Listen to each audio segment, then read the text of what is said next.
Muy buenas noches a todos. Hemos llegado a esta cuarta reunión de un eje que nos hemos propuesto, que era de la voz de la madre a la invención de una mujer, y justamente dejando la cuestión de la invención de una mujer para el mes que viene, bajo una propuesta así que convoca a la discusión, que es una mujer existe a condición de inventarse, pero digamos, me interesa trabajar el una mujer existe. Hoy quiero trabajar y darle un redondeo al tema de la voz de la madre. Bueno, nos habíamos propuesto eso, de la voz de la madre. Habíamos hecho un repaso de lo que es el objeto y el objeto voz, con lo cual hoy más que nada me voy a referir a la cuestión de la voz de la madre. No obstante, como habíamos quedado en el punto de las relaciones de exclusión e inclusión entre goce y cuerpo, bueno, voy a retomar algo desde allí. A ver,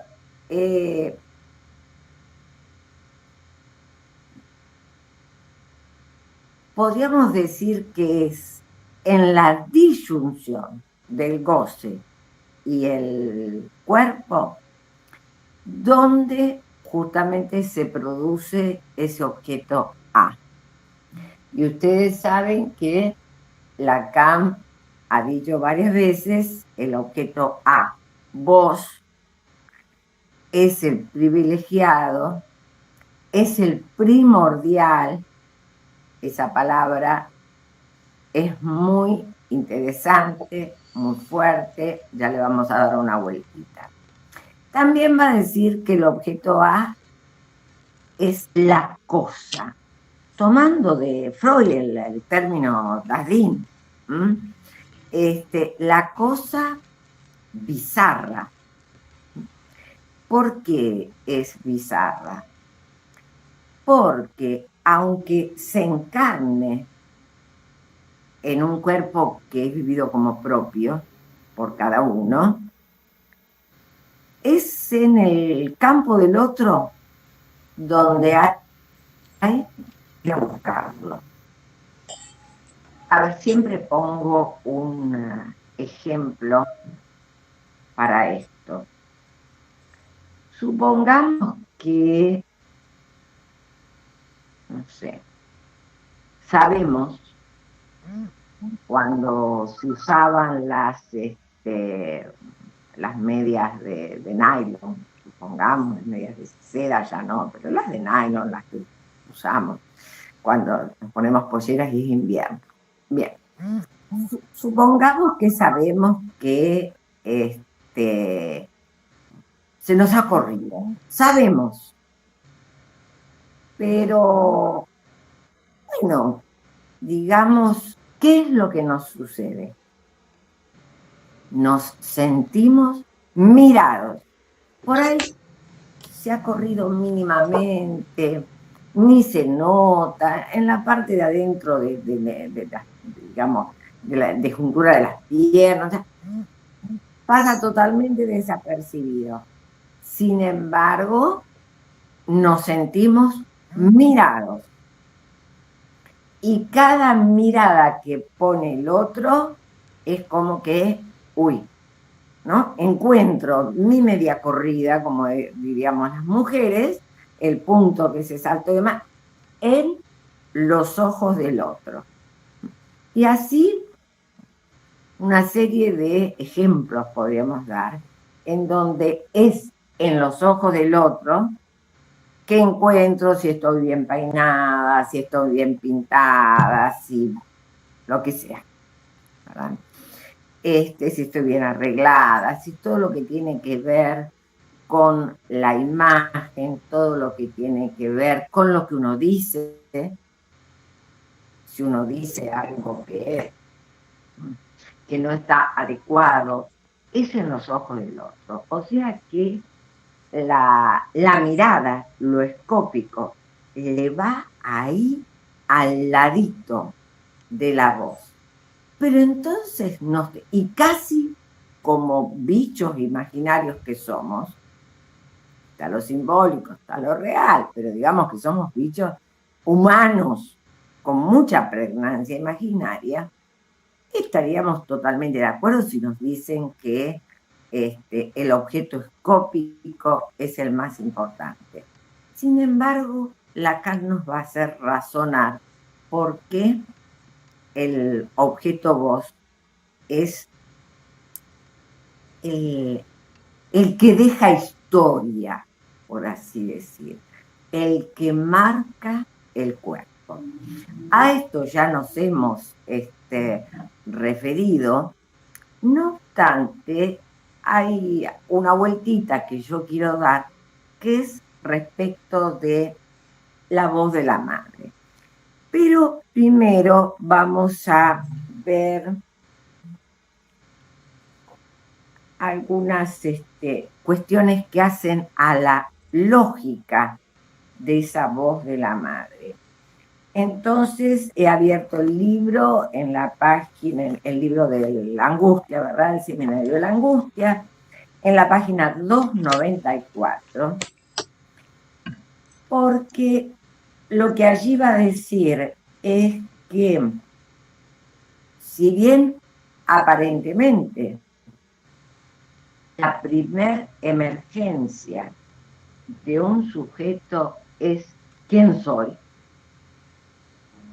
Lo que él va a decir es, pero antes de que quién soy se formule, ya está formulado. Está formulado por un tú eres. Dice, es decir, el sujeto recibe ante todo su propio mensaje bajo la forma invertida. Esto es algo que digo desde hace tiempo. Hoy añado, si lo escuchan, que él lo recibe ante todo bajo una forma interrumpida. Escucha en primer lugar un tú eres sin atributo. Interrumpida se le formula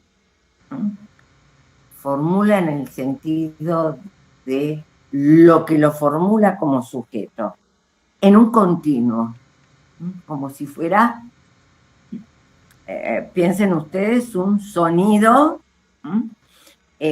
continuo y encima como imperativo, un tú eres. Él lo que va a decir es que esto, digamos, por más insuficiente que pareciera ser allí el juego del lenguaje, bueno, la clínica va a mostrar el juego autónomo de la palabra. Me parece importante, ¿no? Que él dice, pero esto es una observación, que esto no es una hipótesis. Esto que digo está fundado en nuestra praxis. Lo he identificado, todavía ratifica, lo he identificado en nuestra praxis. Es un hecho observable. El juego autónomo de la palabra. Y después dice, creo que aquí hay las suficientes madres no afectadas de sordera como para saber que un niño muy pequeño, en la edad de la fase del espejo o antes, monóloga. Y habla de monólogos primordiales, del balbuceo del niño, de ese balbuceo que tiene un bebé antes de entrar en el estadio del espejo o antes de los 6 meses.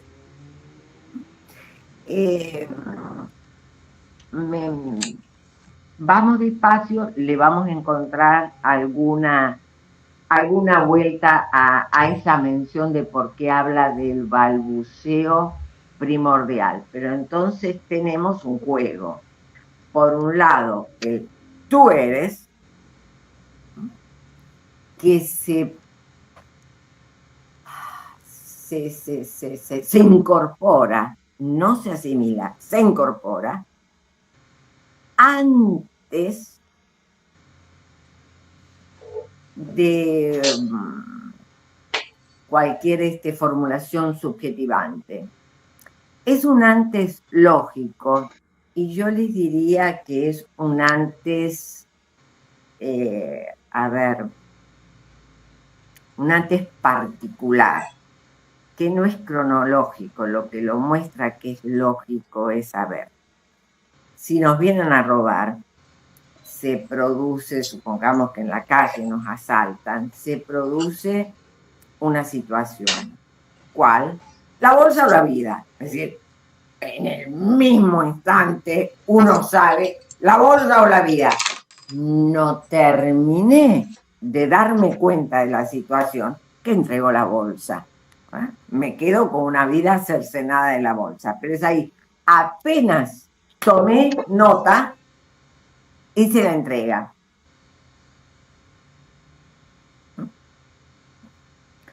Pero tomé nota.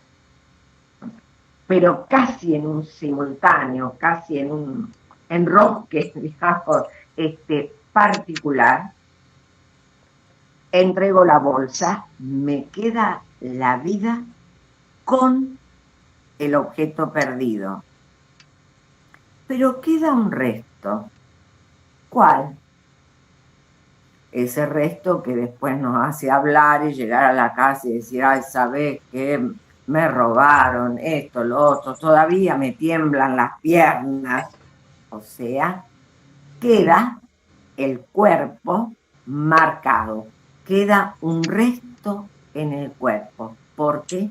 Porque el cuerpo, como habíamos hablado la semana pasada, el cuerpo es un resonador.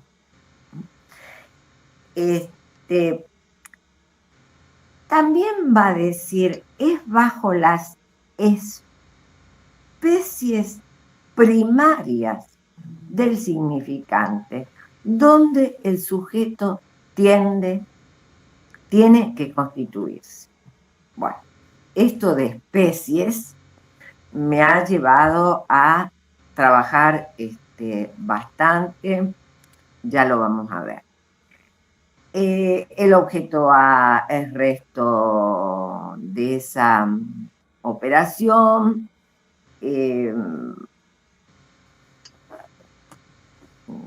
Por las dudas estoy pegando un mínimo repaso por si dimos o no algunas de estas, si leí la otra vez, el lunes pasado, alguna de estas frases. Lo que va a decir en la página 263, que justamente va a hablar del objeto oral, anal, fálico, escópico y por último el oído, como si fueran 5 niveles, él dice, bien, pero se trata que en cada uno de los niveles de situar cuál es la función del deseo. Y ninguno de ellos se puede separar de las repercusiones que tiene sobre todos los demás. Esto es muy importante, ¿eh? Porque a veces, no sé, obsesivo, ya rápidamente el prejuicio psicoanalítico nos hace decir, bueno, objeto anal, despacito. Todos los niveles siempre actúan, interactúan, y siempre hay una repercusión de un objeto sobre otro. Y los une una íntima solidaridad que se expresa en la función del sujeto en el otro, vía significante y en el advenimiento de un resto a cuyo alrededor gira el drama del deseo. Oh, bien, ahí nos agregó algo más.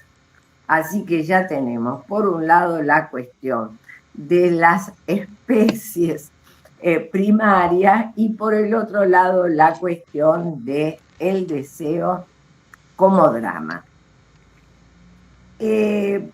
También lo que trabajamos los otros días es que el goce no se conoce sino en torno al otro y como resto, como objeto A,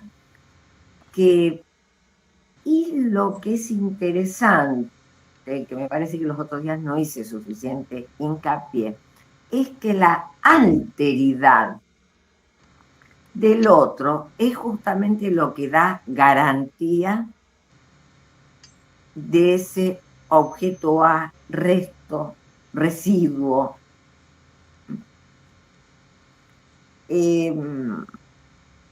Ahora bien, hay otro juego que hace él respecto de ese otro. Por un lado, ese otro, en tanto otro, nos deja una marca de alteridad. Y esa alteridad es como la garantía de ese resto. Pero respecto de ese otro, en la página 36, que es donde trabajamos los otros días ese pequeño grafo de la división subjetiva, al final de la página, esto no lo trabajé, él dice que, digamos, la posición del sujeto es: te amo, aunque tú no lo quieras. Dice, y esto significa, página siguiente, yo te deseo, aunque no lo sepas. Allí donde consigue, por inarticulable que sea, hacerse oír, esta, se lo aseguro, es irresistible. Esa cuestión de el yo te deseo, aunque no lo sepa. ¿Qué es lo que con ella digo? Le digo al otro que deseándolo, sin duda sin saberlo, siempre sin saberlo, juega, ¿no? Lo tomo como el objeto para mí mismo desconocido de mi deseo. Miren el juego que hace. Lo tomo como objeto para mí mismo de mi propio deseo, pero de mi propio deseo desconocido. Bien. Esto es algo muy interesante para trabajar las relaciones humanas, para trabajar las relaciones de amigos, para trabajar las relaciones de pareja, las relaciones de padres, porque, bueno, hay que ver por qué se toma al otro como un punto de deseo.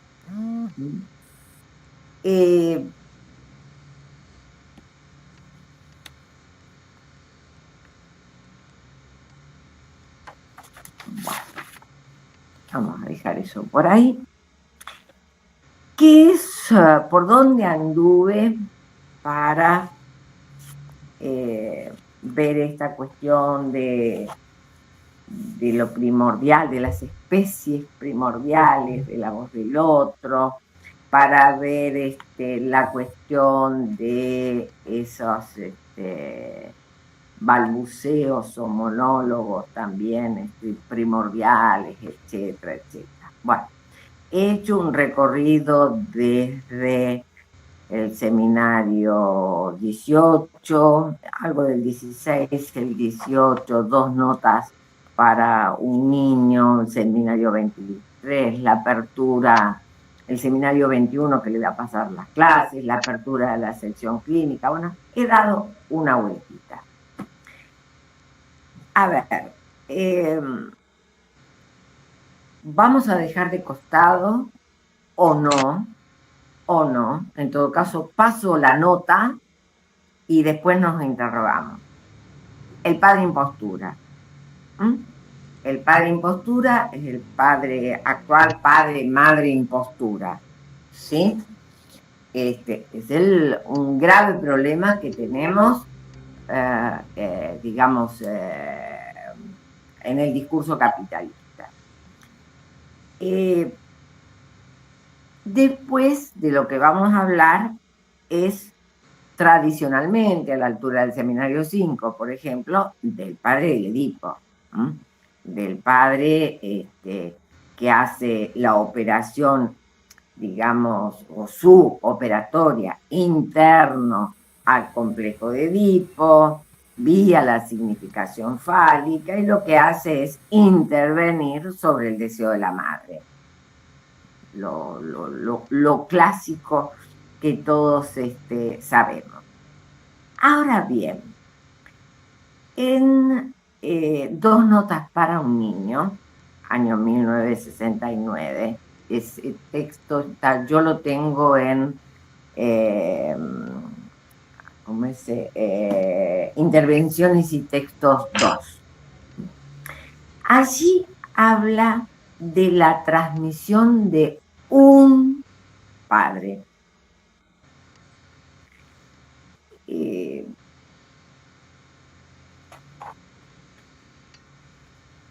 Y lo más importante que me parece que hay que tener en cuenta es que el padre realiza la transmisión a través de un decir, y que ese decir se debe sostener en un deseo que no es anónimo. Es un deseo que está encarnado, es un padre, por supuesto que no es el legislador, eso es un padre lipiano, digamos, un padre que transmite la ley de la cultura, pero que es un padre que, además de estar atravesado por la ley de la cultura, tiene un deseo. Lo que va a transmitir ese padre es cómo se las arregló con la castración. ¿Y cómo transmite cómo se las arregló con la castración? Porque lo que transmite es cómo se las arregló con una mujer. Como pueda, cada quien como puede.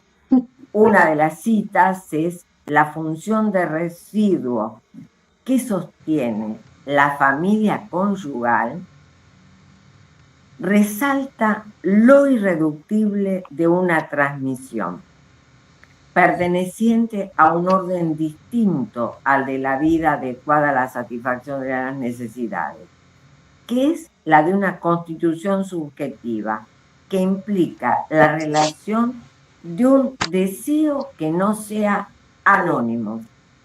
Las funciones del padre y de la madre se juzgan según una tal necesidad. Tal necesidad en referente a esto de que no sea anónimo. La de la madre, en tanto sus cualidades están signadas por un interés particularizado, así sea bajo la vida de sus propias carencias. La del padre, en tanto que su nombre es vector de una encarnación de la ley del deseo. ¡Wow! Bueno, me la aclaró por un lado y no la complicó por el otro. ¿Por qué? Porque, ¿qué es eso de que el padre, ¿no? La función del padre, en tanto que su nombre, hasta ahí vamos bien, es el vector de una encarnación de la ley Del del deseo. deseo. Bien. No está, pero fraseología lacaniana la complica. ¿Qué es lo que está queriendo decir? Lo que está queriendo decir es que la función del padre se cumple si él encarna la ley del deseo. ¿Qué es esa ley del deseo? Por un lado, que la ley de prohibición del incesto también corre para él, y que porque corre para él, es que él pone su deseo respecto de una mujer que no es la madre. Por eso es que, bueno, lo que transmite es cómo se las arregló respecto de la castración. Lo que transmite es la castración. Hasta Lacan va a llegar a decir lo que transmite es el amor a la castración. Miren ustedes. Ahora, ¿qué es lo que sucede? Va a decir, sostiene un decir como acontecimiento. O sea, este padre que no tiene un deseo anónimo, que tiene un deseo relativo a una mujer que ha hecho madre, ese padre entonces convierte su decir en acontecimiento. Él logra una marca, podríamos decir, singular sobre una mujer. Y él dice, esa es la operación del padre. Es la operación del decir que se sostiene en un deseo no anónimo, en tanto bordea, y yo digo también borda, la relación de ese padre con el agujero de la castración y con lo femenino. Y él va a hablar entonces del padre del amor, porque solo con el amor se puede frenar el goce, solo vía el amor se puede frenar ese goce que llevaría a la agresividad, que llevaría, digamos, ¿no? Al poderío sobre el otro. Por eso hay que pensar después, bueno, qué pasan las parejas, etcétera. Bueno, lo que él va a decir es que este padre, para poder cumplir su función, es el padre del respeto. Dice, es aquel que ha hecho de una mujer su causa de deseo, pero que él también es para la mujer una causa de deseo. Interesante porque, digamos, bueno, está cabalgando con lo que dice en la lógica del fantasma respecto de la metáfora del amor, ¿verdad? Uno tiene que ser para el otro causación de deseo. Y eso es lo que puede frenar la pendulación imaginaria que lleva a la agresividad, etcétera. Bueno, lo que ya sabemos. Ahora bien, otra cuestión que trabaja en dos notas para un niño tiene que ver con la consecuencia del lado materno, de ese decir que es acontecimiento. Ese decir que es acontecimiento va del lado de la función paterna sobre la madre y va del lado de la madre sobre el niño. Dice, es una marca singular de lo que para el acontecimiento, perdón, el acontecimiento hecho decir, es una marca singular de lo que para cada uno fue el trauma de la lengua. ¿Qué es el trauma de la lengua? Dicho más claramente, es cómo la voz de la madre, la sonoridad de la voz de la madre, resuena en el cuerpo del niño.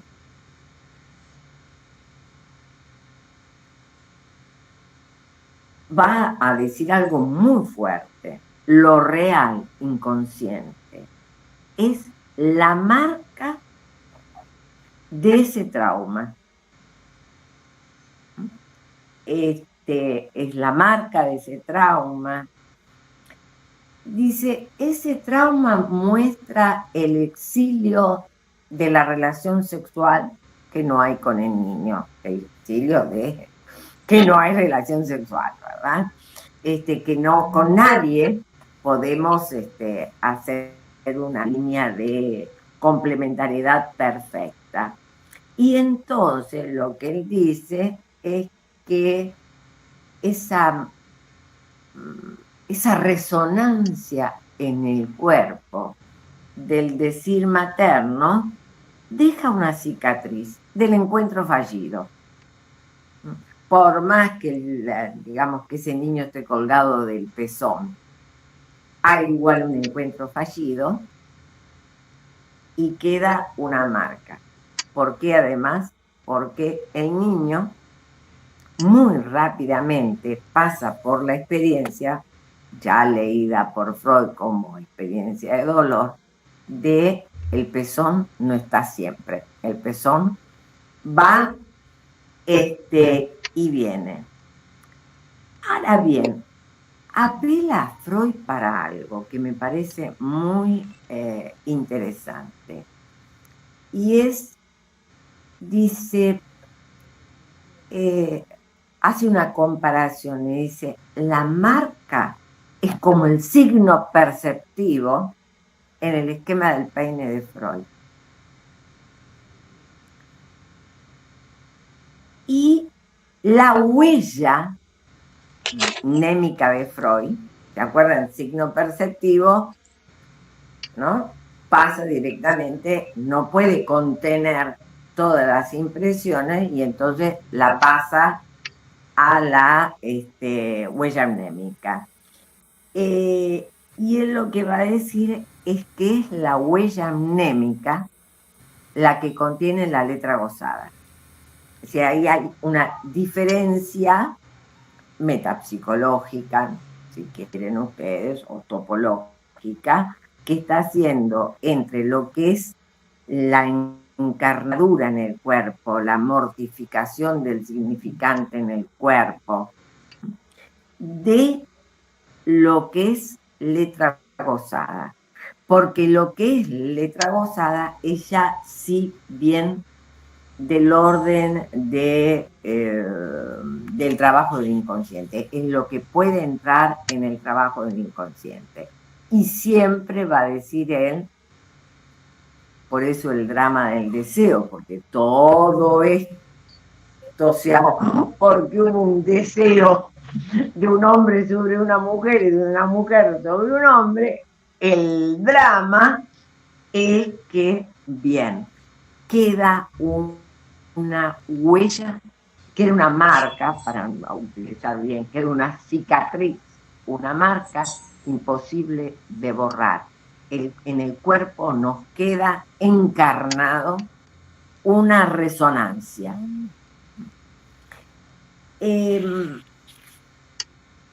Bien, después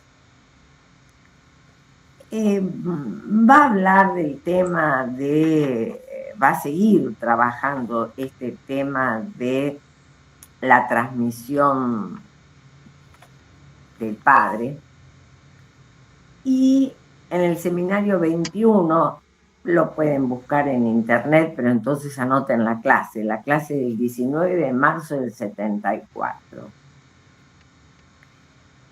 Va a decir, es por el ejercicio del amor que la transmisión del nombre del Padre opera desde la voz de la madre. La madre por la cual se transmite es la que traduce el no del Padre.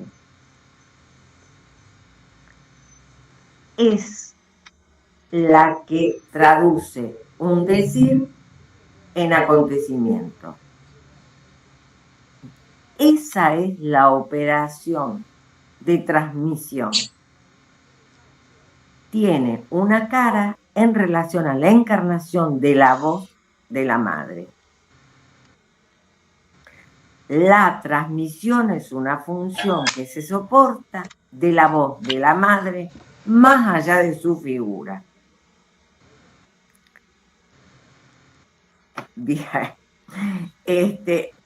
A ver, di toda la vuelta, aquí estamos llegando justamente a este tema que nos proponíamos.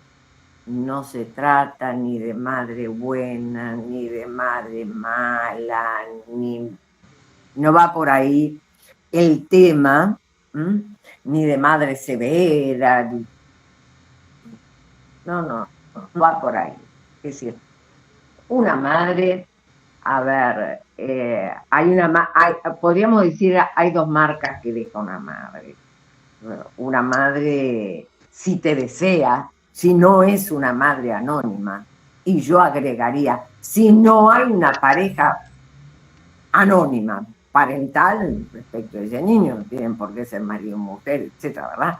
Pero bueno, si no hay una pareja parental, digamos, que se respete, y esto es muy antiguo, esto ya estaba en los trabajos muy antiguos, en los trabajos de Bachiberti, etcétera, pero bueno, me parece muy interesante que él lo retome. Esta cuestión de, por un lado, ¿saben qué?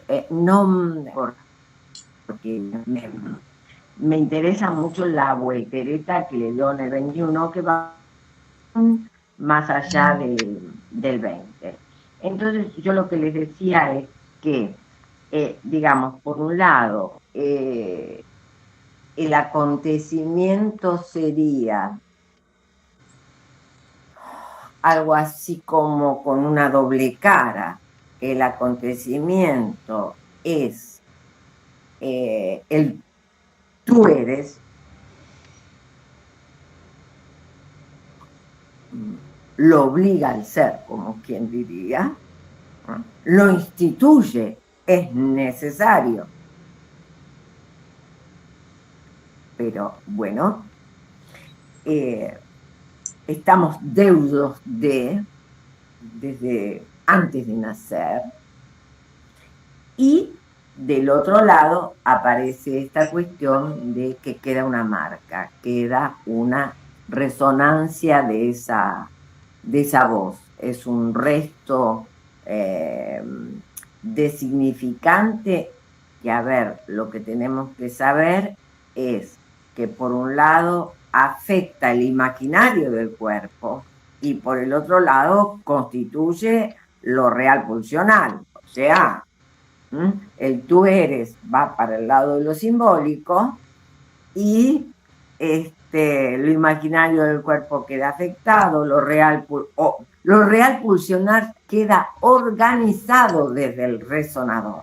Eso es lo que tenemos que pesquisar. Ahí quería ir a poder pesquisar el valor de la voz de la madre como resonancia. Miren que acá estamos corriendo cualquier cuestión atributiva. Es la sonoridad.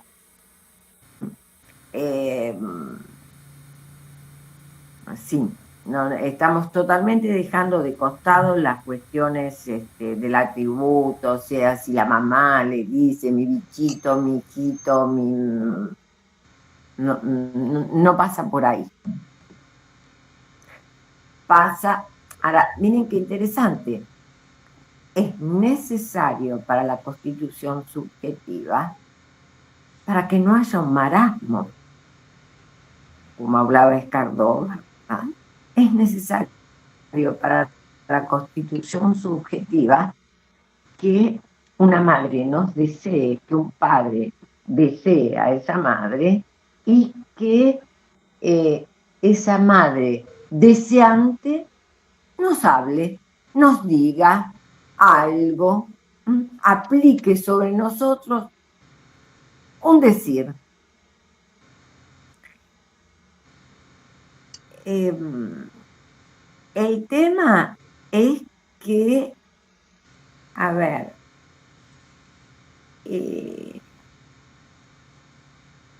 nos marca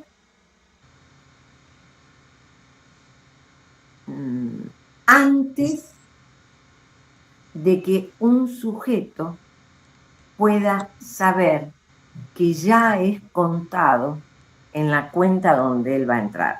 ¿Se acuerdan en el seminario 11 que Lacan trabaja esta cuestión de, le preguntamos a un niño cuántos hermanitos son, etcétera, etcétera, y entonces dice, tengo 4 hermanitos y se cuenta él, ¿no?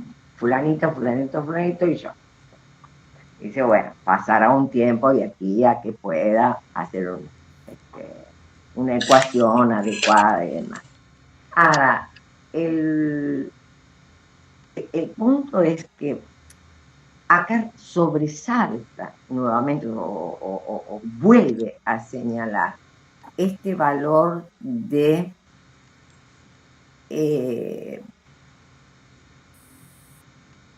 él se incorpora a posteriori en determinado argumento, pero el decir ya lo había marcado.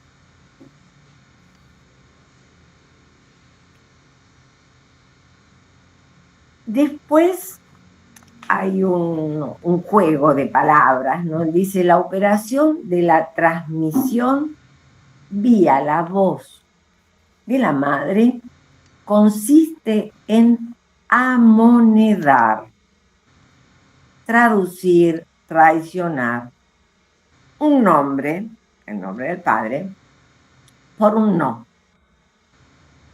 En tanto, articula al amor la castración con la constitución del cuerpo como efecto de resonancia de la voz. ¡Wow! Bien, vamos por partes. Primero, amonedar. Lo busqué. Es, digamos, es un metal que se acuña, toma la forma de moneda, ¿verdad? Y se lo acuñe. Todas las monedas no es nada más que una chapita lisa. Las monedas se las acuñan. Tienen un cuño, tienen un sello.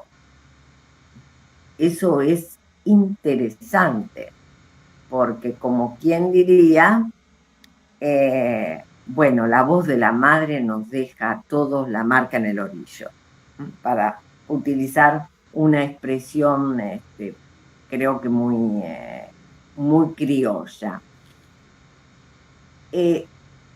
Insisto, traduce,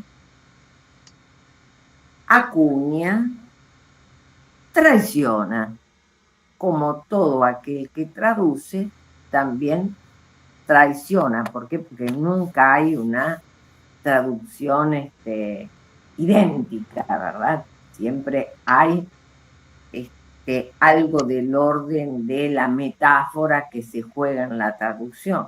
pero es justamente allí la importancia que hay que pesquisar, que ese deseo de la madre en ese amonedar, ¿no? Ese acuñamiento que con su voz hace el hijo, le está implicando una metáfora, o sea, está transmitiendo una metáfora. Ella está es metáfora de metáfora, ella está metaforizando la ley del padre, podríamos decir. Acá Lacan, como ya ha estado jugando con los nombres del padre, él lo que va a decir es un nombre, ya no dice el nombre del padre, un nombre. Dice, va a amonedar, va a traicionar un nombre por un no. En tanto articule al amor la castración. O sea que no es un amor erotomaníaco, es un amor sujeto, un amor a la falta del otro. A ver, Lacan define así el amor. El amor es siempre a la falta, el amor es dar lo que no se tiene a quien no lo es, a quien no lo es, a quien está marcado por una falta.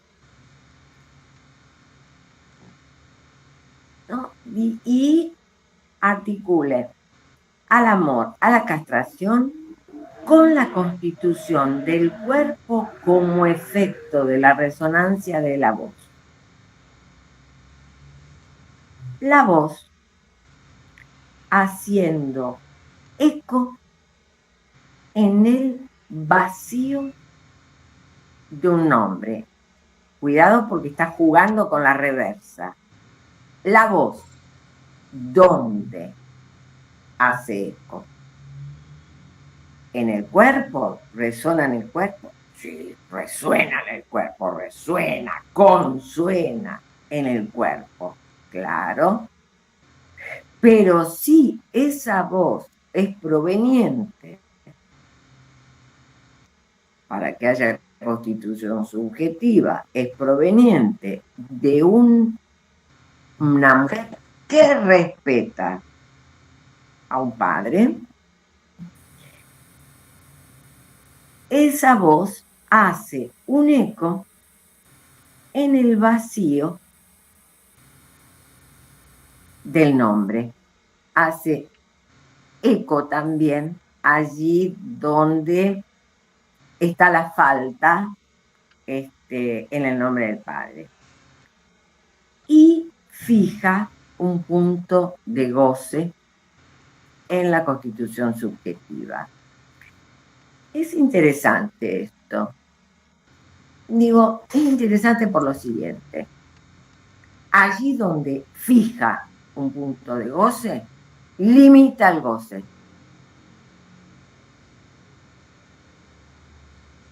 Es como si dijéramos, bueno, el goce está acá, lo fijo acá. No está desparramado, no es el goce en exceso que se puede desparramar. No.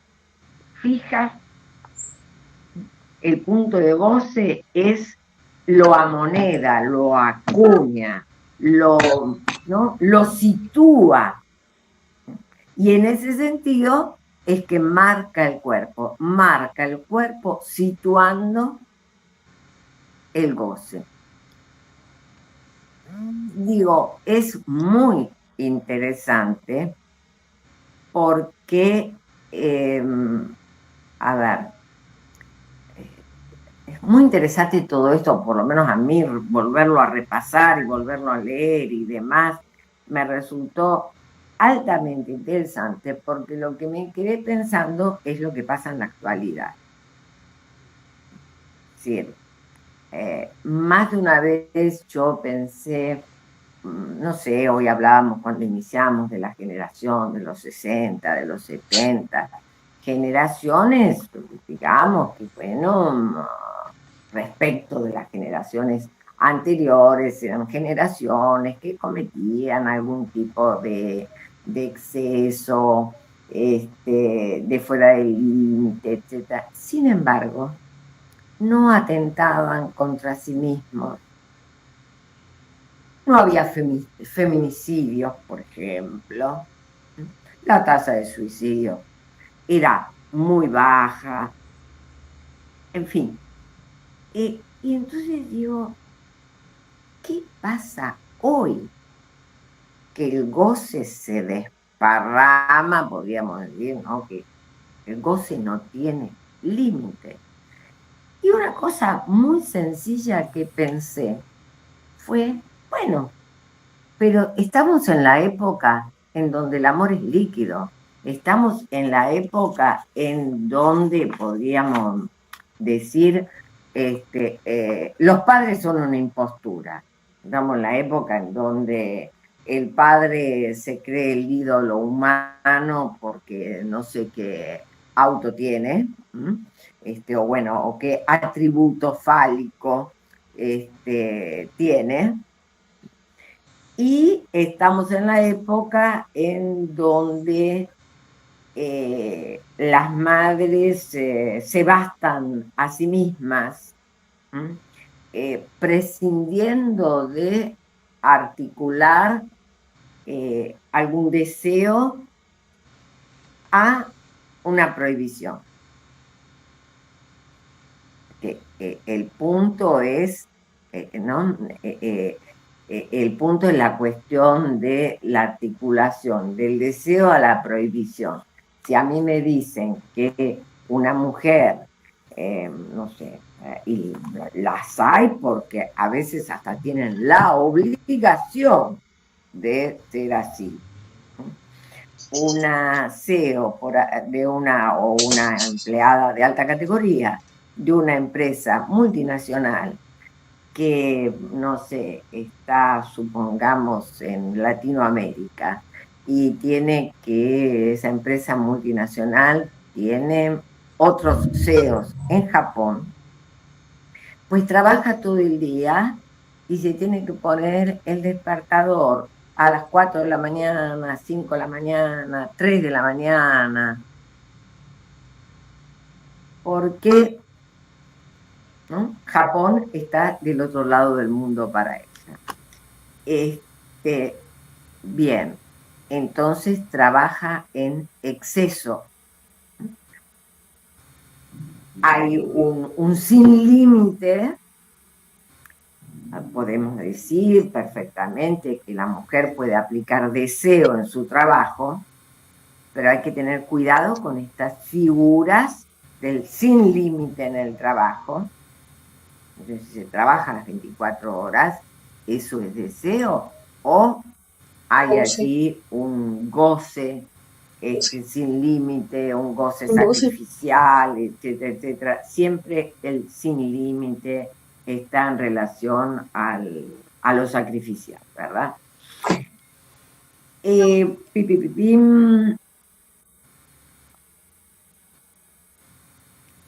Por otro lado, también lo que pensaba es que este rechazo a la castración y rechazo al amor del discurso de gestión capitalista, como digo yo, es lo que deja solo a un sujeto para arreglárselas con el goce. O sea, lo que ha fallado es el padre transmisión, el padre que hace transmisión de un decir a través de la voz de la madre, sino que ha habido padre-madre impostura, y entonces, bueno, eso después tiene su precio en la peor de las soledades.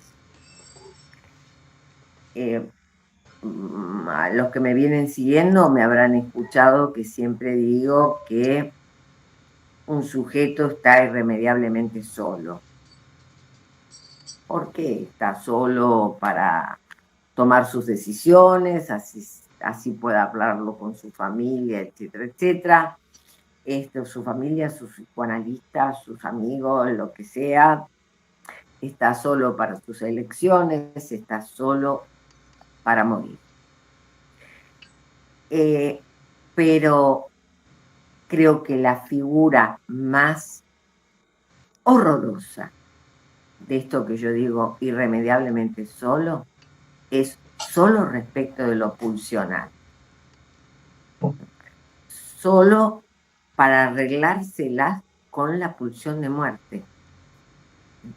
Esa pulsión en exceso es una figura de la pulsión de muerte.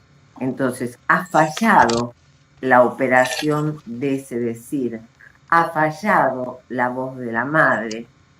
Entonces, al final, eso que parece muy difícil, que es esa cuestión de la encarnadura, ¿no? De esa resonancia y esa cicatriz en el cuerpo, que va a tener como siempre una resonancia a nivel de la carne, y por el otro lado, bueno, ¿no? Como eso que está en el, digamos, en el fondo del ello, ni siquiera del inconsciente, en el fondo del ello, que es la letra gozada, y bueno, ahí nos metemos los psicoanalistas y hacemos hablar y hablar y hablar de cualquier cosa para que algo sea hablado, porque la letra gozada no habla nada, ¿eh? Hay que hacer hablar. ¿Por qué? Porque la letra gozada, como dije al principio, ese resonador, esa marca que después se convierte en letra gozada, eso viene desde el inicio, eso viene desde la resonancia, etc. Entonces, algo de eso va a aparecer en el fantasma. Les diría que desde mi experiencia, muchas veces uno como analista no sabe dónde la interpretación, digamos, hizo efecto, y por ahí ni siquiera el analizante, y algo se modificó de esa resonancia.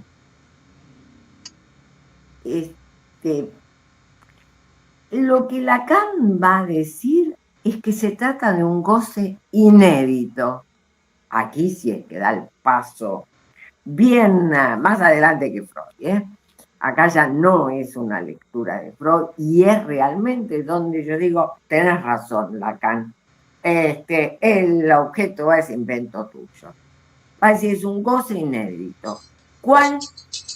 La combinatoria entre el nombre, que alude al padre, más la voz, más el viviente. Esa combinatoria de esos tres es realmente una invención muy original. No está en Winnicott. Lacan en el seminario 10 siempre le sacó el sombrero a Winnicott, y en el 10 dice muy clarito que en los primeros capítulos, que su objeto A se inspira en el objeto transicional de Winnicott, y hace todo un estudio. Está muy, muy interesante. Yo creo que para entender el objeto A de Lacan hay que hacer el recorrido de los objetos que daban ansiedad y después causaban depresión en Klein, y después el objeto bueno, objeto malo, ¿verdad? Y después el objeto transicional de Winnicott, porque ese es el recorrido que él realiza en el seminario 7, en el seminario 10, o sea, hace todo un reconocimiento a Melanie Klein y a Winnicott, pero a su vez nos muestra de dónde se inspiró, por dónde lo fue pensando, cuál es hasta nos muestra cuál es su ventaja. Yo siempre digo, bueno, Freud la inventó de la nada, la inventó como pudo, la inventó con un Charcot que le decía, lo sexual tiene algo que ver en las histéricas, punto, nada más, pero Charcot pensaba la histeria como útero, ¿no? Como algo uterino era lo sexual de Charcot. De ahí a la invención freudiana de sexualidad hay un gran salto, pero comenzó desde 0,0. Bueno, Lacan tiene todo un recorrido del psicoanálisis, pero que él quiso hacer. Es decir, por un lado, yo diría, se dejó enseñar por ese recorrido, por la trayectoria del psicoanálisis. Se dejó enseñar, tanto sea por las concepciones o los conceptos de otros, también se dejó enseñar por los casos de otros, por eso como toma, por ejemplo, el caso Dick. Es una maravilla el análisis que hace el caso Dick de Melanie Klein. Ahora bien, hay algo más que va a decir en el seminario 19, en la clase y con esto dejamos, del 1 de julio del 72. Va a decir sobre el impacto del padre.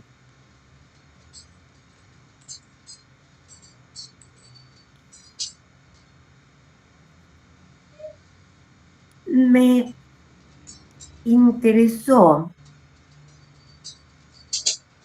porque el juego que hace es muy así, multívoco, como le gusta a él y demás. El impacto del padre es hacer una extracción sobre la madre,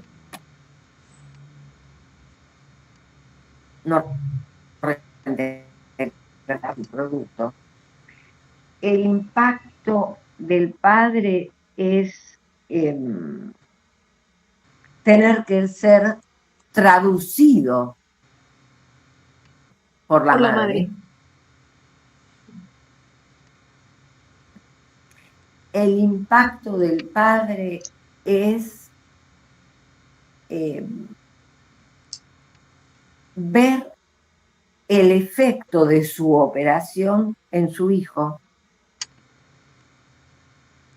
en donde habrá algo, un punto en donde se reconoce y un punto en que queda extranjero. Pero justamente también su operación, si da resultado, la deja extranjera a la madre. Me parece que esta cuestión del impacto del padre se lo puede como leer así como muy, muy amplio. Y lo que vamos a entender con esta cuestión de la operación, podríamos decir, la operación de transmisión de un padre vía la voz de la madre, etcétera, etcétera, es que la operatoria del padre sobre la madre es lo que hace que el goce del otro esté ausente. Del lado del sujeto, podríamos decir freudianamente, ahí cae la represión primaria, pero del lado de la madre, la prohibición la deja, digamos, excluida. De ahí que el título que se me ocurrió a mí estaba en una letrita de Marta, pero yo dije, esto vale un título.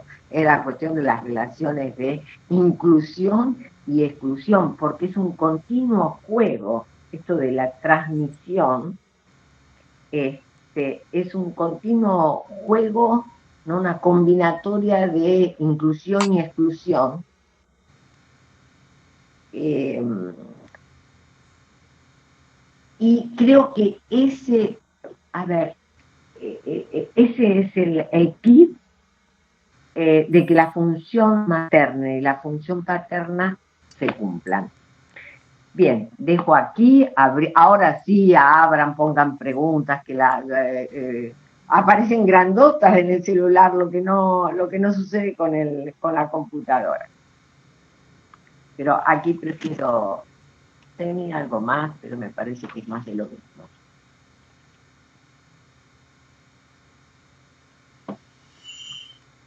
Se recuerda.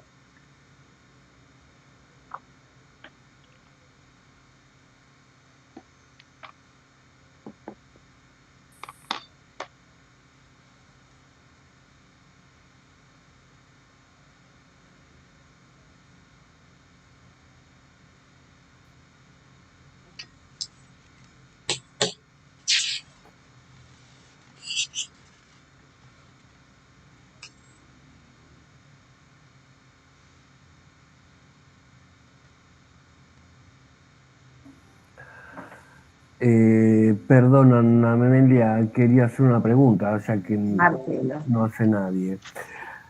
Bueno, Sí, encantada.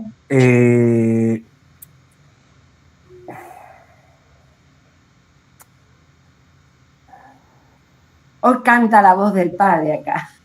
no sé si voy a cantar. Aunque no cante. No, lo que yo no quiero es ir por otro lado que vas vos, pero me parece que voy, porque yo lo que quiero, porque lo que me quedé pensando bastante es el artículo de Marta, de Cose del Otro, la voz y Sí. el super yo. Y Sí. es tan sintético. Yo hubo cosas que no tomé porque no me quería meter con el super yo. Claro, pero Iba inevitablemente todavía por el lado de la voz de la vamos, madre. Pero claro, está dale, todo contá. metido. Y encima yo me quedé pensando en esta frase que dice Marta de el masoquismo y la voz. Hay una frase que dice, lo capital del masoquismo pasa por la reposición de la voz en el otro. Así, reponer la voz en el otro comporta que éste se haga oír. Pero la voz como objeto A no es una articulación significante. O sea, dice su presencia como resto, desecho de palabra, a residuo expelido de la cadena significante que retorna al sujeto como objeto y es la dimensión de la pulsión invocante. Yo me quedé pensando en eso de el masoquismo y la voz, porque el masoquismo deja te saca la voz, digamos, parece. A ver. No sé si va en la línea que estás No, vos llevando. es muy interesante lo que estás planteando, Qué suerte. porque de alguna manera caminamos hacia lo que nos vamos a plantear el mes que viene, y es para inventarse una mujer. La mujer debe poder atravesar el masoquismo. Y el hombre que haga de una mujer causa de su deseo, no la tiene que hacer causa de su sacrificio.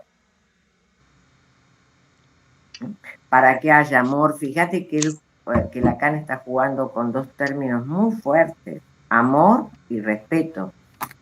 Y dice que los dos están en relación a la castración. Es decir, respetar al otro es saber respetar la diferencia, ¿no? Es decir, como el otro castra, podríamos decir. Respetar la diferencia. Amar es amar lo que le falta al otro. Ahora, ¿qué es lo que sucede? La voz tiene una primera articulación, podríamos decir, una primera, no articulación, ay, es un enredo pensar lo articulable, lo no articulable, en fin, está articulado. Lo que podríamos decir, lo que yo entiendo es que esa encarnadura lo que hace es que la voz esté articulada. Ahora, eso que se produce articuladamente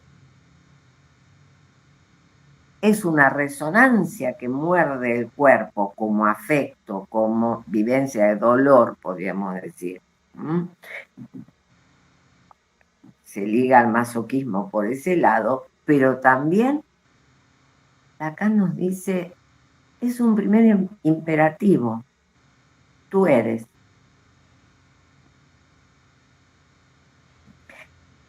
Entonces, acá hay una ligadura muy delicada, que es el ser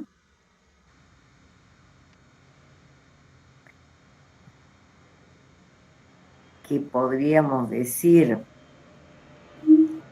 se pierde bajo un precio, el imperativo, tú eres.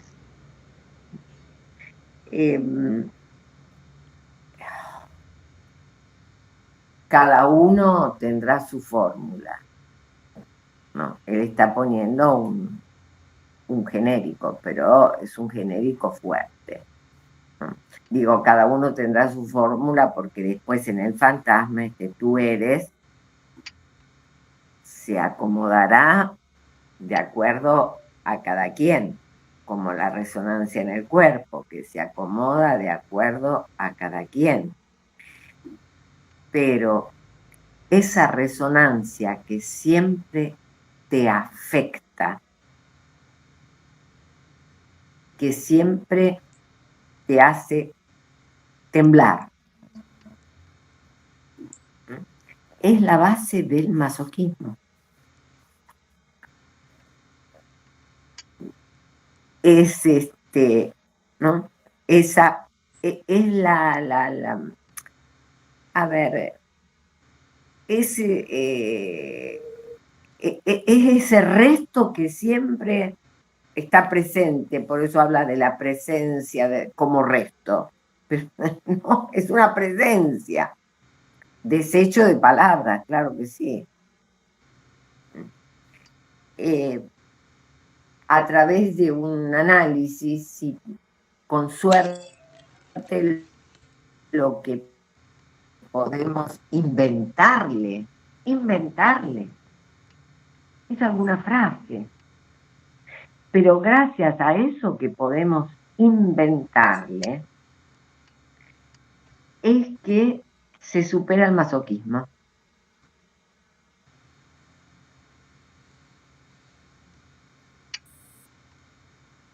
Se supera la posición masoquista, que bueno, se supera una posición sacrificial,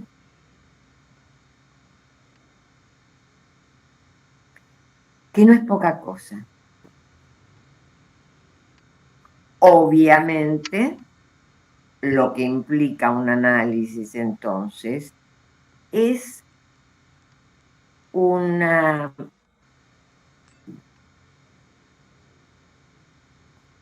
llevar al máximo el trabajo de una desencarnadura. Siempre se dice que atravesar un análisis es atravesar un duelo. No es el duelo por la pérdida del otro, el otro ya está perdido, el asunto es que el otro me dejó un sello, ¿no? Una marca en el orillo, un acuñamiento, una mordedura en el cuerpo por donde todo me viene a resonar allí. Y eso implica un sufrimiento, y eso implica una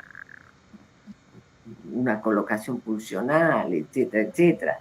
Entonces, digo, ¿es el duelo por la pérdida del otro o es el duelo por la pérdida del valor de un objeto pulsional que fue primordial? Digo, pérdida del valor, ¿no? Como, bueno, a ver cómo era la palabra, un desagio, había una palabra de los economistas argentinos para hablar de pérdida de valor, pero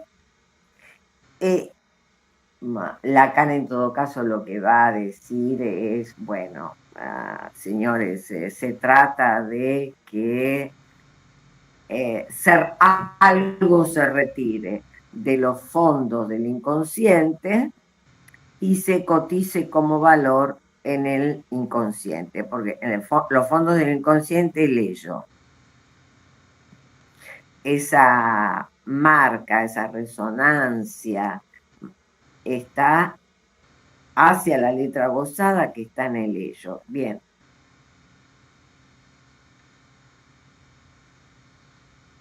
La operatoria, esa letra gozada que está en el ello, es la que capitanea el masoquismo. La operatoria de un análisis es traspasar, Lacan va a decir transferencia de fondos, del ello al inconsciente. ¿Por qué? Porque el inconsciente supone el trabajo del significante. Metáfora, metonimia, metáfora, metonimia, metáfora, metonimia, bueno. Digamos, ahí se elabora. En el juego de la metáfora y la metonimia se elabora.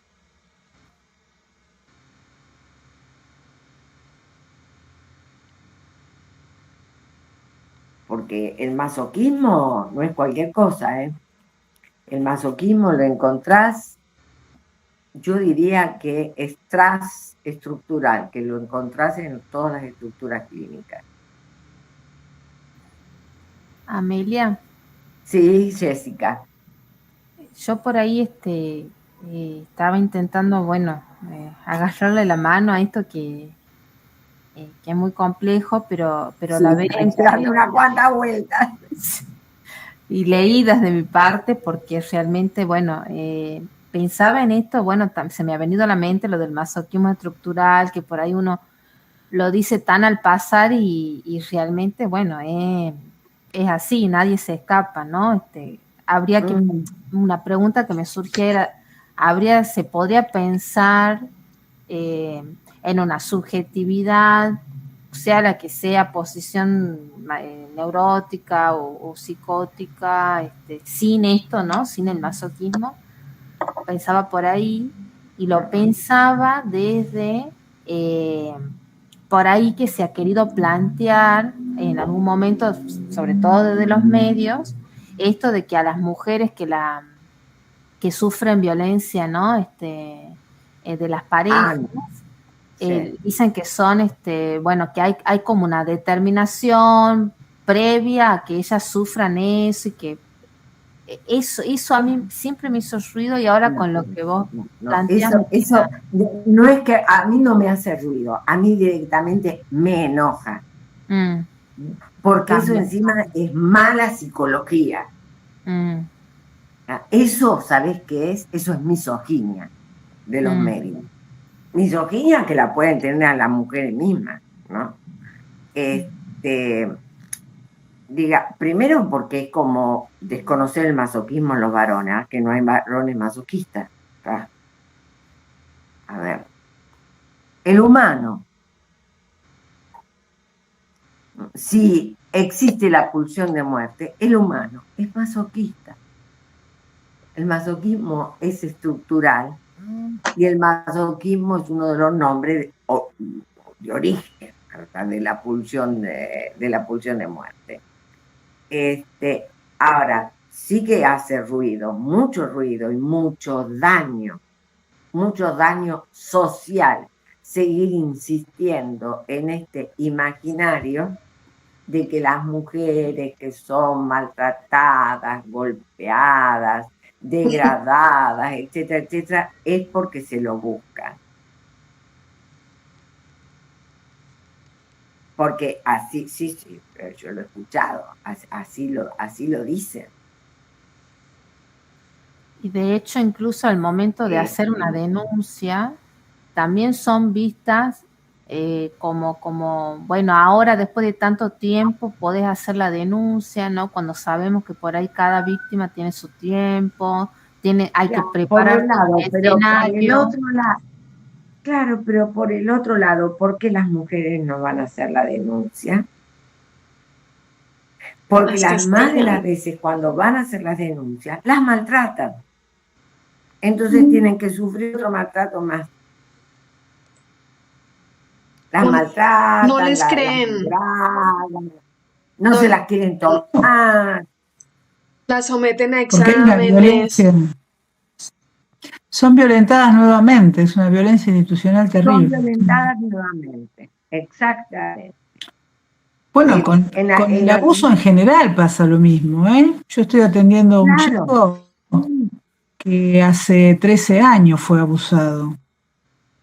Y un día llamó a un estudio de abogadas con la cual yo trabajo para preguntar, para pedir un psicólogo. Quería un psicólogo a un estudio de abogadas especialista en abuso infantil, ¿no?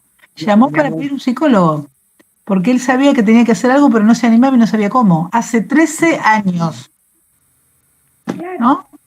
Tiene 14 años, tiene 27, fue a los 13.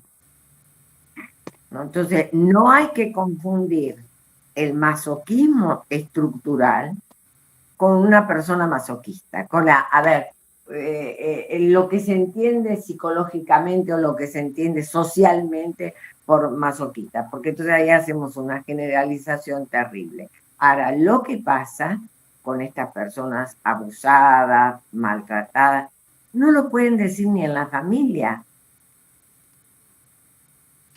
pero la clínica nos muestra que hay varones y mujeres, acá ya no se trata solamente de mujeres, como decir, un varón que es abusado y no se anima a decirlo, o lo ha dicho en la familia, y le han dicho que no diga más nada, o que es un mentiroso. Claro, porque son familias también complicadas, o sea, no es una estructura en general enferma, digo yo, ¿no? Porque, ¿no? Como complicidades, no ver, silencios, digamos, ¿no? Recién ahora me parece que se está hablando un poco más, pero la verdad que cuesta que sean realmente escuchados y respetados, ¿no? Con lo que dicen. Cuesta mucho, sí, cuesta mucho. Y lo que hay que ver es que hay distintas cuestiones abusivas. A ver, por ejemplo, el sábado estuve trabajando con un grupo que, bueno, se dedican a psicoanálisis y criminología y en adolescentes de la Universidad Católica de Cali. Bien. Ellos traían una de las viñetas clínicas, una pequeña frase de un adolescente de 12 años, que lo que decía es que él siempre había visto, siempre, o sea, desde niño, siempre, vio a su papá robar y matar. Que su mamá no decía nada, que a él le daba mucha curiosidad lo que hacía el padre. Y después hizo lo mismo. O sea, se convirtió en sicario.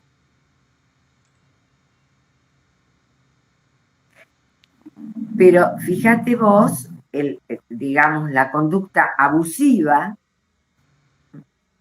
porque no le importaba a ese padre y esa madre mostrarle a un niño cómo se mataba.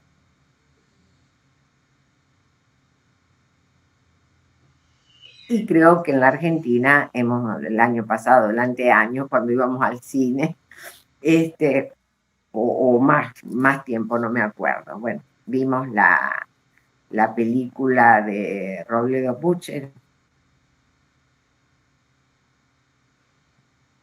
Bueno, pero ese hijo, ¿cómo se alinea en ese linaje? Que es formar parte de alguna manera, desde lo más siniestro, pero es muy difícil salirse de ese, ¿no? Es hijo de. Jessica está escribiendo El Clan, sí, la película se llamaba El Clan. Es hijo de, ¿no? Es como, es la línea de ser hijo de, es hijo de, Claro. ese linaje. Por eso toda la familia, ¿no? El padre con sus formas, la madre cómplice. Digamos. Pero a ver, cuando la madre se calla la boca porque el abusador es el padre de ella respecto del hijo, el abuelo materno. ¿Vos crees que el padre no lo sabe? ¿Hay alguna posibilidad de que en una familia no se sepan las cosas? A ver, claro, si se quiere. ¿hay alguna maestra jardinera? Si se quiere, se puede no saber. Si se quiere, se puede no saber. Si los niños saben todo lo que sucede en una casa, todo lo que viven en la misma casa, saben todo. Sí, coincido, sí. Obviamente el horror que puede llevar a la admiración, bueno, podrán pasar 20 cosas, no estoy hablando de maldad, pero sí de, digamos, posiciones de goce muy perniciosas, no son pulsiones de muerte.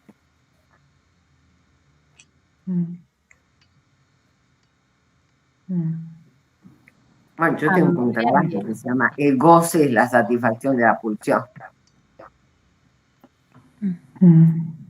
Amelia, y ahí quisiera regresar a esta frase que mencionaste de la resolución de la superación del masoquismo, porque me parece que eso implicaría este trabajo de análisis de no ceder el deseo al otro o no ceder frente al deseo, ¿no? O sea que al final el sujeto pudiera elegir la complacencia al otro, pero que no sea una respuesta sacrificial. Y si es así, me suena peligroso porque entonces podría pensarse que alguien sufre porque quiere como una voluntad, ¿no? Que en todo caso apuntaría más bien a una elección inconsciente en donde hay totalmente inconsciente, una acción diferente frente al sacrificio, frente al goce mortífero. ¿Cómo sería allí entonces no ceder frente al deseo propio del sujeto, que sabemos que está siempre en relación con el otro, y que a su vez le permita zafarse de ese masoquismo estructural? ¿No sería allí como una franja, una frontera un poco resbaladiza, ¿no? Porque habría siempre algo de goce, no es que uno se cura. Siempre hay algo, siempre hay algo de goce, claro, siempre hay algo de goce, por eso es que yo le daba mucha importancia a esta cosa de que fija el goce, aunque sea un goce masoquista, lo fija, lo acota, ¿no? Como que lo desbordado. Le pone como un broche en un punto. Ahora, espérate, yo me quedé, espera un minuto, porque vos hablaste de dos cosas. Una es esto de no ceder en el deseo frente al deseo del otro. A ver, o me expliqué mal o hay algo que no estoy entendiendo, porque el punto es que el deseo es el deseo del otro. Sí, justo allí es donde está como la bisagra, ¿no? Porque no ceder mi deseo es como sostenerlo con todas sus consecuencias, ¿no? Y eso aparecería como en un acto analítico.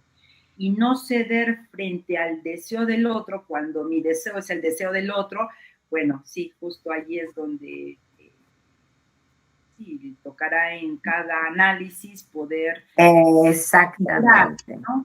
¿Para qué? Es decir, ahora sí entiendo lo que estás diciendo y entiendo que yo te diría es es un borde tipo navaja de Occam. ¿Por qué? Porque hay que tener mucho cuidado por no ceder el deseo, digamos, por apropiarse del deseo, no llegar al punto de ser un desconsiderado, por no decir canalla. Está bien, pero cuando yo digo el deseo del otro, ¿no? Yo soy según el deseo del otro. Se supone que el otro deseo para mí en tanto me constituya como un sujeto. La diferencia está si el deseo del otro es deseo que más que deseo de hijo o de otro primordial, es goce. Ahí está. El asunto es que el deseo es el deseo del otro, tiene que estar articulado por la castración. Y por eso tiene que estar en relación al deseo, porque si no es goce del otro. Y si es goce del otro, no puedo zafar así nomás. Si es al goce del otro, de lo que tengo que zafar, esos son años de análisis. Eso es, ¿no? Pero a ver... Pero igual hay estructuras, por eso hay ensambles fantasmáticos. No, pero espera, Sandra, espera un minutito. ¿Por qué digo? Siempre son años de análisis, porque siempre se trata del goce del otro. ¿Por qué? Porque como vimos la vez pasada, el otro no es el otro de afuera. Claro. Entonces, el otro es el otro inconsciente. Entonces, bien, hay como que, ¿no? Como que pasar muchas veces por el mismo lugar, darle muchas vueltas a la cuestión. Ahora, el pasar y ese atravesar y demás, yo lo pienso como hacer girar el deseo hacia la castración. Claro. Que pierda sus ensambles al goce, no del todo, porque bueno, ¿verdad? Siempre hay un punto de goce, siempre hay un resto de goce, porque somos un cuerpo viviente, porque no somos nada más que alma. ¿Por qué Freud tuvo que inventar yo creo que el salto entre la psicología de Brentano, que Freud estudió, con todo lo que sabía Janet de psicología, que digamos, Janet fue un ladero de Freud muy importante y sabía un montón de psicología, y bueno, pero el salto, ¿cuál fue? El concepto de pulsión. El salto es que la psique de Freud no era una entelequia, una abstracción, una cuestión eidética y nada más, porque él hacía clínica y lo que él veía justamente es como las palabras se encarnaban. Claro. Ahora, sí, un nudo Borromeo, ¿no? Es un nudo Borromeo. Simbólico y real, ¿no? Que no se puede pensar como aisladamente, ¿no? Y ahí hay un real que no podés diluir totalmente. Ahora, imposible. para que vuelva, ¿cómo juega ahí? No, porque se me arma lío con la voz de la madre hasta llegar a lo que estábamos hablando del masoquismo. Ahí se me hizo un nudo. Ajá. Un nudo de complicación, no un nudo de Borromeo, un nudo de complicación. Es un nudo de complicación. Yo te diría que más que nada teórico, no sé si clínico, la clínica nos lo muestra, ¿no? Claro.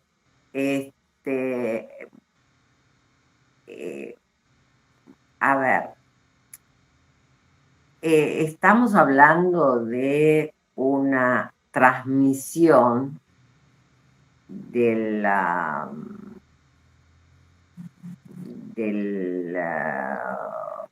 nombre del padre, en un Lacan que no es el primer Lacan, pero que sigue sosteniendo las lógicas del Edipo. Y entonces te va a hablar de transmisión, pero te va a hablar ya de los nombres del padre.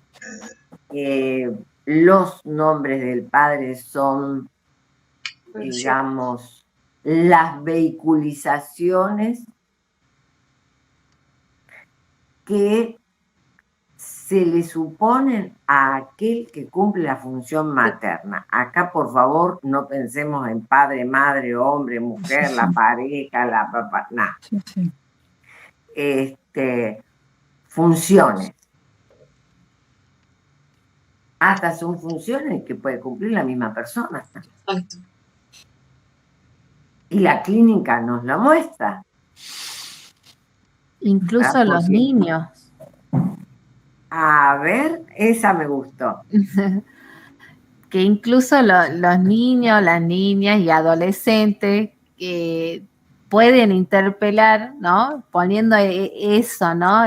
Como en jaque de no vas a hacer conmigo lo que se te cante. Totalmente. ¿Y no es eso un nombre del padre?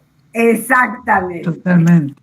Viste que, a ver, teóricamente como que, ay, Dios, Amelia nos dio un sopapo teórico hoy. Mirá cómo cierran la clínica.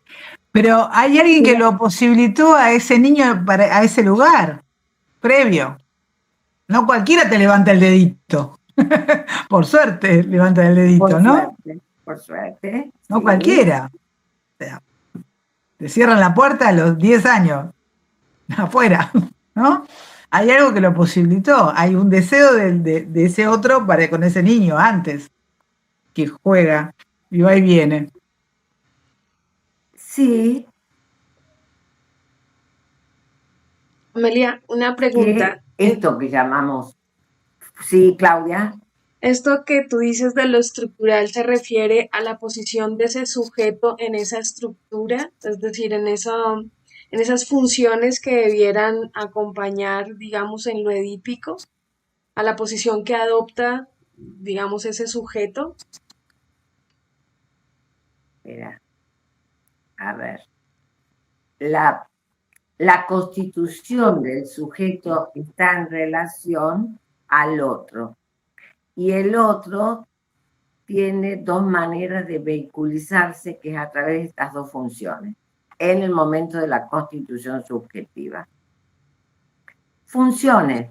A ver, una función que es, miren que Lacan está trabajando el término función como matemática, ¿eh? Una función, la raíz cuadrada es una función, la función exponencial es otra función.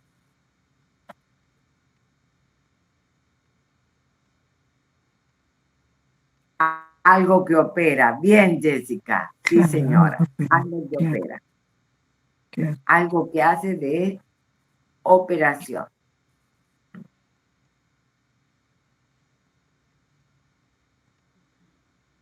Una intervención para que algo se funcionalice, pero vuelvo a decir, fíjense que Lacan usa el subíndice, el exponencial, la raíz cuadrada para sacar lo imaginario, ¿no?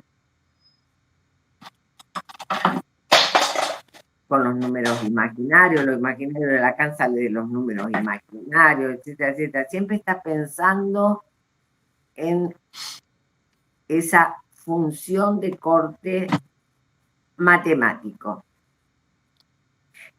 Lo hace también para que desimaginaricemos. Es decir, la lógica edipiana de Lacan no es papá y mamá. Papá y mamá es como si necesitáramos contar las manzanitas, una manzanita, dos manzanitas, tres manzanitas, para decir, hay tres manzanitas. Como el ábaco. Y Lacan nos hace dar el salto.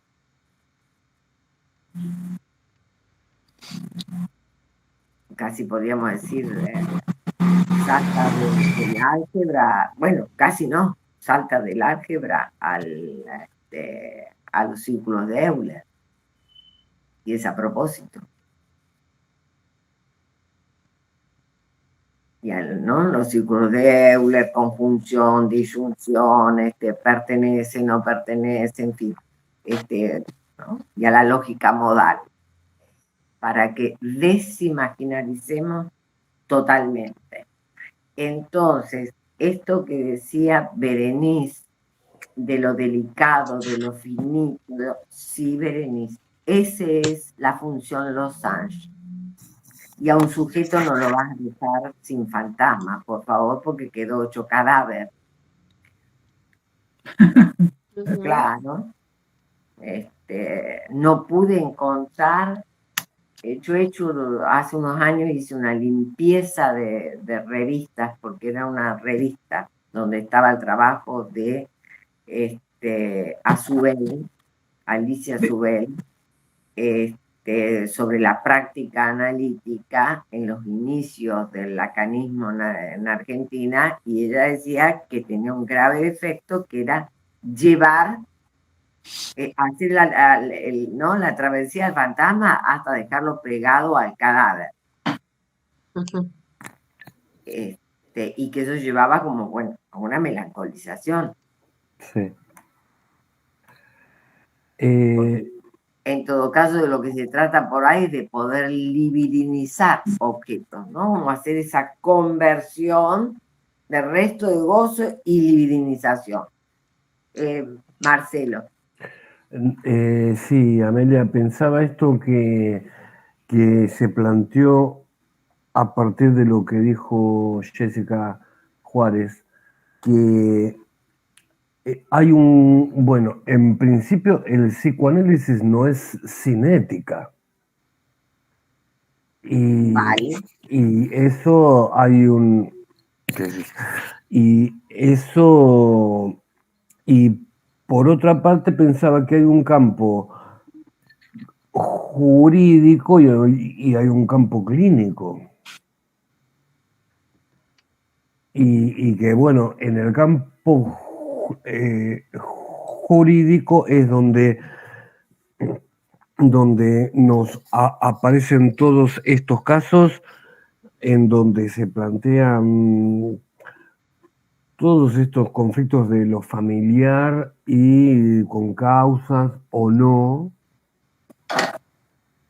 y en el otro donde neuróticos comunes como nosotros planteamos y otras cuestiones éticas, ¿no? Sí, son dos éticas diferentes. A ver, porque son dos éticas diferentes, a veces se hace difícil hablar de estos temas, porque si hay algo que la calle no conoce y que a veces le cuesta entender a un jurista, es lo que nosotros llamamos responsabilidad subjetiva.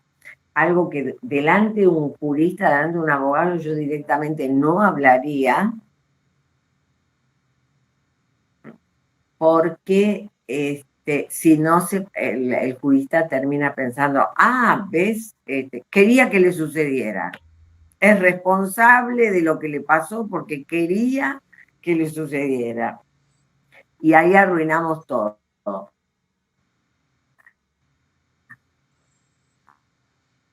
A veces hay que saber que hay que tener mucho cuidado de no traspolarlo. La que trabaja mucho en esta es Olga Mater, de lo que yo conozco de nuestro grupo, y está en un grupo de filosofía del derecho, creo. Sí. No sé si Olga está por ahí. Estoy, sí, Instituto de Filosofía en el Colegio de Abogados de Morón. Sí, tienen un discurso del amo interesante, pero creo que, bueno, el momento de dar lugar a la intersección de todos los discursos y una mirada interdisciplinaria está siendo una excelente experiencia. Ahora, trabajando como perito en provincia y en capital, no es lo mismo cuando uno trabaja de perito de parte a cuando uno trabaja de perito de oficio, y depende del juzgado. Hay jueces que tienen un aprecio por nuestro quehacer, hasta citan o llaman por teléfono y demás, y otros que, bueno, cortan, pegan, agarran el modelo, cortan, pegan y quizás aparecen personajes que no existen. O sea, es bastante, pero bueno, hay que ir haciendo lugar. Sí. En general, yo creo que es el que trabaja familia, los juzgados de familia, el juez de familia, da mucho espacio al psicoanálisis. ¿Sabés por qué están dando, por lo menos en Capital, por qué se le da, y en provincia también, espacio? Porque apareció con la ley 26.061 el trabajo de las defensorías y los servicios de protección local de derechos que han mediado en esta cosa de los juzgados y los niños, ¿no? Entonces, los servicios de protección local de derechos y las defensorías están llenos de psicólogos y se la han tenido que bancar los juzgados. Pero naturalmente no era así. Esto ha cambiado mucho, y esto es lo que hablábamos la otra vez en el conversatorio con Ronlovich, que ha cambiado mucho a partir de por suerte, en los últimos 15 años con las nuevas leyes. Es una de las alegrías que me ha dado la profesión. Sí, yo fui asesora en la corte, estuvimos como 5 o 6 años trabajando para organizar los juzgados de familia. Maravilla. Con razón. Con razón cambiaron tanto. Fue una experiencia. Con razón. Hermosa. Bueno, y en la Convención Internacional de los Derechos de Niños, por suerte, los psicólogos pudimos trabajar mucho. Claro. Y los antropólogos, y los trabajadores sociales, y otras ciencias que no antes, que estaban solamente al derecho.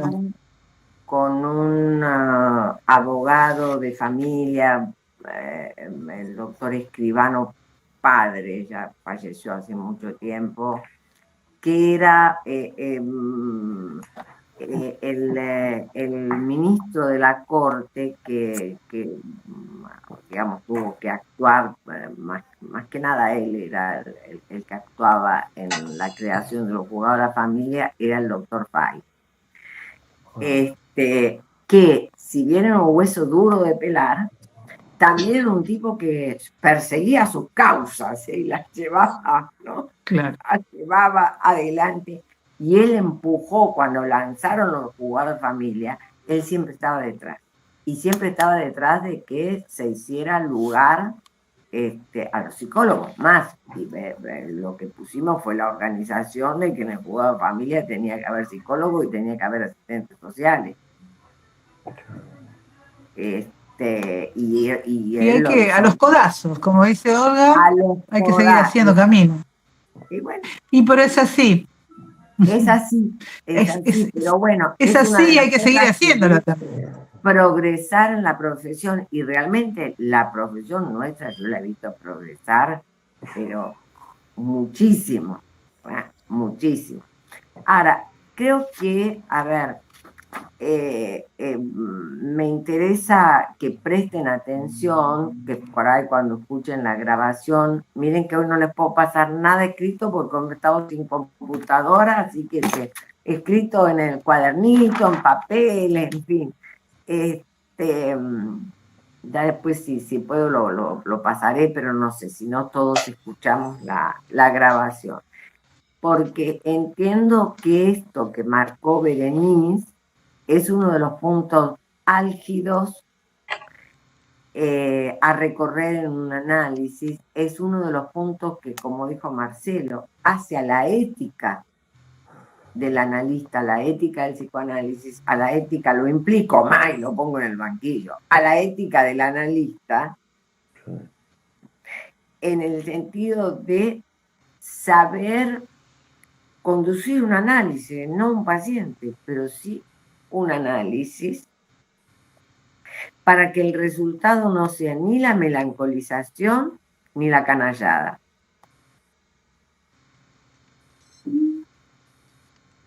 Claro. Te agregaría que para el análisis con niños que no sea la adaptación. Ah, muy bueno. Porque eso también lo ves en la consulta con padres, cómo llega la consulta. Jessica, que trabaja con adolescentes, ¿tiene algo también más para decir? ¿Está Jessica o se fue? Sí, no, justo estaba pensando en esto de bueno, a mí me toca de cerca porque trabajo en una institución que se recibe, entre comillas, siempre, bueno, como uno dice, de la boca para afuera, donde está toda esta cosa de aceptar a los, que yo me peleo mucho porque está instalado en el discurso de los docentes, los alumnas de integración, que tiene que ver con esto que dice Sandra, de la adaptación, que por ahí en pedagogía es adaptación curricular, pero nosotros trabajamos con la subjetividad. Entonces yo por ahí me peleo mucho con este significante que, de hecho, en las materias que tengo por ahí que son de inclusión e integración educativa, meto psicoanálisis a los codazos. Claro. Me imagino que hoy, yo no puedo ver la lista de quienes están, pero me imagino que Romina no está. Porque Romina justamente... porque Romina justamente... lo que nos ha traído, la cuestión clínica que ella ha traído varias veces es cómo en el ambiente psi de donde ella vive, que es Río Grande, sí, sí, creo que sí, Río Grande, no es Ushuaia, es Río Grande, es en el ambiente psi, y lo que se le pide a un psicólogo, podríamos decir, es la adaptación. Es que adapte un niño, que adapte un adolescente. Sí, pero los padres piden eso también. Los padres. No solo las instituciones educativas, los padres. Los padres, yo siempre digo, desde los padres a la máxima institución que tenemos hoy, que es el marketing. Eso el marketing va por arriba del Estado. Se escucha mucha precariedad, a mi entender, ¿no? De la manera de poder subjetivar un hijo, una hija. Hay mucho, entonces por ahí está el recurso de la adaptación como un parche muy, muy angustiante. Sí, lo deja lo de la adaptación le vendría muy bien a esto que... al padre impostura, a los padres impostura. Adáptemelo bien para que parezca un hijo. Y de hecho, parece un padre, parece un hijo, somos todo de plástico y todo bárbaro. Hasta hace unos años era por síndrome de déficit de atención y no sé qué miércoles más, y hoy en día, como ya se ha desmitificado y ya no es sustentable para el mercado ese diagnóstico, se lo ha cambiado por, que no digo que no haya, que, a ver, caso por caso estamos hablando, ¿no?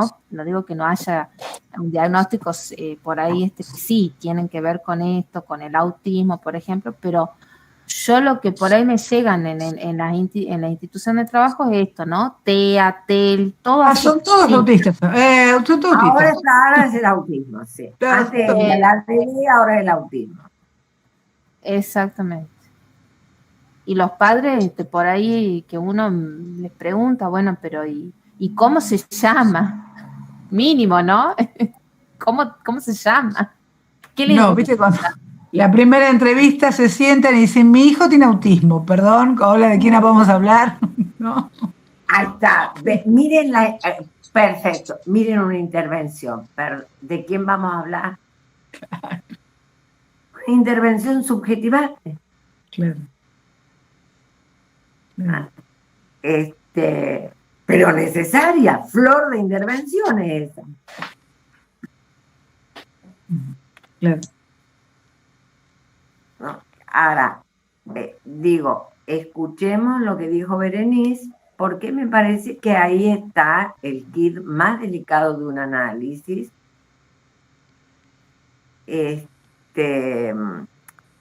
Obviamente tiene que ver con el final de análisis y con la clínica del objeto, ya no es la clínica de la rectificación subjetiva, es la clínica del objeto, pero bueno, hay que pensarlo porque tenemos que saber hacia dónde va un análisis, entonces hay que pensar es el final de análisis. Hoy, digamos, obviamente un final de análisis hay que pensarlo desde la constitución subjetiva, y todo un análisis hay que pensarlo desde la constitución subjetiva.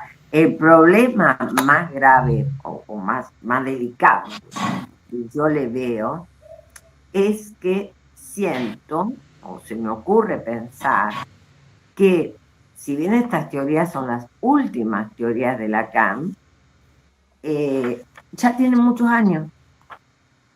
Epa.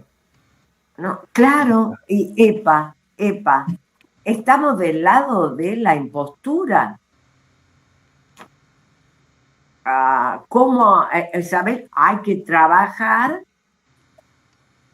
para que digamos, nuestro granito de arena puesto, ¿no? ¿Vieron cuando yo digo, bueno, ¿qué se puede esperar de un psicoanálisis? Bueno, señores, si respondemos a una ética, nuestro granito de arena es trabajar para que el sostenimiento. El sujeto se pueda subjetivar, salga de la impostura. Un nombre de la impostura sería esto: mi hijo tiene tal cosa. Amelia, una pequeña viñeta. Me dice un paciente adolescente, ay, a mí me pasa algo que empieza con